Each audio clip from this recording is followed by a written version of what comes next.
Hey guys, so now I want to take a look at Polkadot. The ticker for this is DOT, D-O-T. As usual, I'm going to start from the weekly time frame to get a broad view perspective of what's going on here. A lot of these altcoins look the same. They look very similar. Um, we're either forming like a bullish pattern or we've broken out of a long-term downtrend and we're just kind of like in an accumulation range. I do think on a lot of these altcoins the bottom is in, and I just think, like I said, accumulation range until Bitcoin makes a bigger move, and then the alts will typically follow.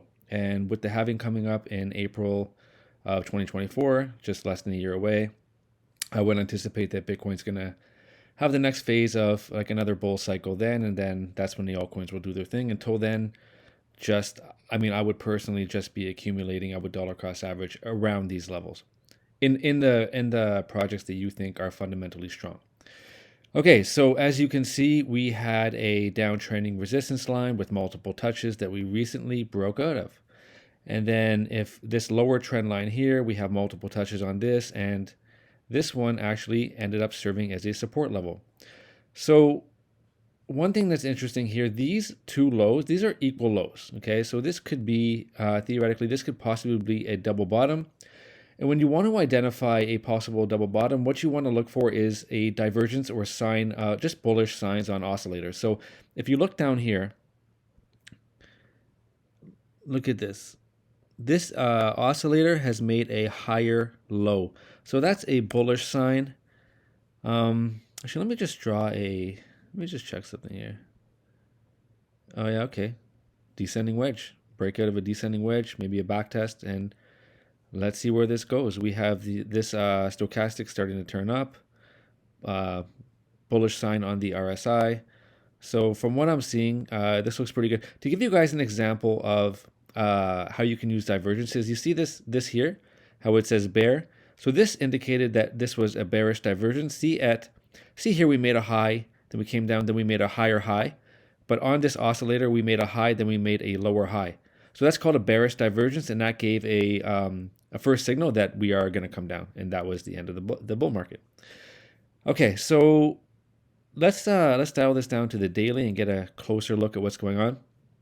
So right now, yeah, we bounced off this and we came up to the first resistance, and we are kind of just fighting with that right now. We got rejected, and so in this situation, so I always like to take trades that I can know if I'm wrong very quickly. So, for example, if I long this position or shorted this position, if I shorted, my stop loss would be up here, and if I longed, my stop loss would have to be down here.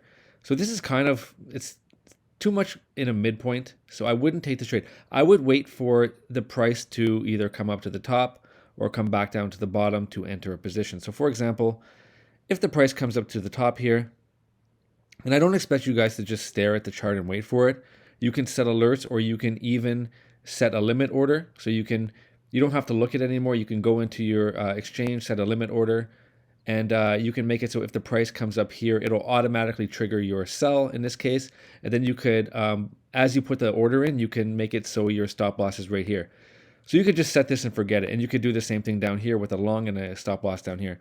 So let's see if I took a short position, if I wait for the price to come back up here and I enter a short position, I could enter here and I can take, for this, if I was to enter a short position here because on the longer term time frames, they look rather bullish, I would have to have a very tight stop loss because eventually I think that this resistance is going to break and we're going to head higher.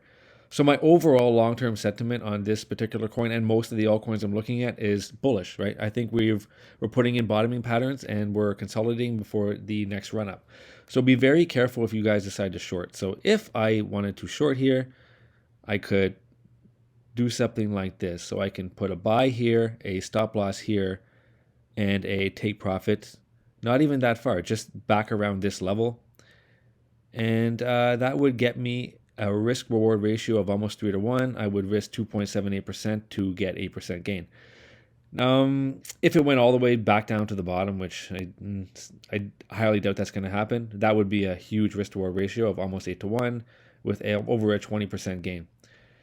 Now, you know what? This actually looks like, if we start heading up here, this is a very bullish pattern, almost like a cup and handle. So you come down, you have like a little bottoming formation here, you come up, this could be the handle, and then we pump. In that case, the target, you could just measure the target. You just go from the top to the bottom, and then you run a projection at the breakout point. So let's see, if it broke out here, then your target would be, that lines up almost, no, that target would be around over $7 if that's the case. But getting ahead of myself right now because that hasn't played out yet. Let me just see if I draw a trend line here. Connect the bodies. So maybe under a resistance. I might fight with this line a little bit. But the stochastic is starting to turn up. Interesting. So anyway, I would personally, you don't have to always be in a trade. Just wait for the highest probability opportunities to play out. So again, on the daily time frame, so this is going to be a trade. If you enter these trades, they're going to be over a long-term period. You either wait for it to come down, enter a long, or again, I'm not giving financial advice. This is just personally what I would do. I wait for it to come down. If it comes down, I will enter a long and just put a stop loss under here. If it comes up, I will enter a short and put a stop loss right here. Okay, so I'm going to look at another chart because I have different indicators on this chart. So on this chart, I'm using a paid indicator set. I'll link to it in the pinned comment if you want to check it out. And I look to this oftentimes, well, if I want to look for a short trend, like a trade for the short term, here I am on the hourly. And I mention this pretty much every video, but I'll mention it again in case you're new here. I like to mark out the previous day low and the previous day high. And I find it's pretty easy to trade within this range. So these levels act as a level of support and resistance. So let's say, I mean, it's almost coming down here. If the price comes down to this previous day low, a potential entry I would consider taking, again, personally, I'm not telling you what to do, is a long position around this level. And then you can target, say if you targeted up here, and then you place a stop just below the low. So in this particular trade, so okay, you see these regions down here, here, and here. This is called an order block, and it just kind of shows areas on the chart that a lot of transactions have taken place. And these levels act as a level of support and resistance. And at the top of this order block, it also coincides with the previous day high. But if I'm a conservative trader, so even if I wanted to take my profits here on this particular trade, it would be about a 12-to-1 risk-reward ratio, or 1-to-12 risk-reward ratio. I would risk not even 1%, 0.16%, and to target it up just to this high, shy of the main target here, I could get 1.94%. I would personally use a little bit of leverage to amplify that position. But if I wanted to ride it all the way up, I could target the top of this range and then get 2.71% by risking 0.16%. And that's a risk reward ratio of about 1-to-17. So that's amazing. If you take those trades, even if you're wrong half the time, you're still gonna be very profitable, right? Okay, so let me have a look at this on a longer term time frame with a different indicator. Let's take a look at this and here. Okay, well, this is interesting. So again, I show this pretty much every video, but you see these lines here. So this red line, when the price is below it, actually, okay, so this indicator is called a smart trail, and it gives you a quick way to look at the trend on the chart. So if this line is red and the price is below it, we are in a downtrend. And if we are above this blue line, then we are in an uptrend. And these levels also act as a region of support and resistance. So as you can see here, we came up to it from below, got rejected off this red line. Again, we came up to it, got rejected. So as you approach it from below, it serves as a resistance. And if you're above it, it serves as a support. So you can see right here, price came down, we wicked off of this, and we shot back up. So again, rejected here because we were below it. And now you'll see that it switched from red to blue. So going forward, this blue line, I can look to this on a longer term time frame to see if I have a level of support underneath me. Let me see this on, I think the weekly we're going to be still in the downtrend. Yes, we are. We're still below it. But again, like I mentioned, this could be a potential double bottom. I have a different RSI on this. Let me check it out and see if it's showing a strong divergence. RSI. And yes, it is.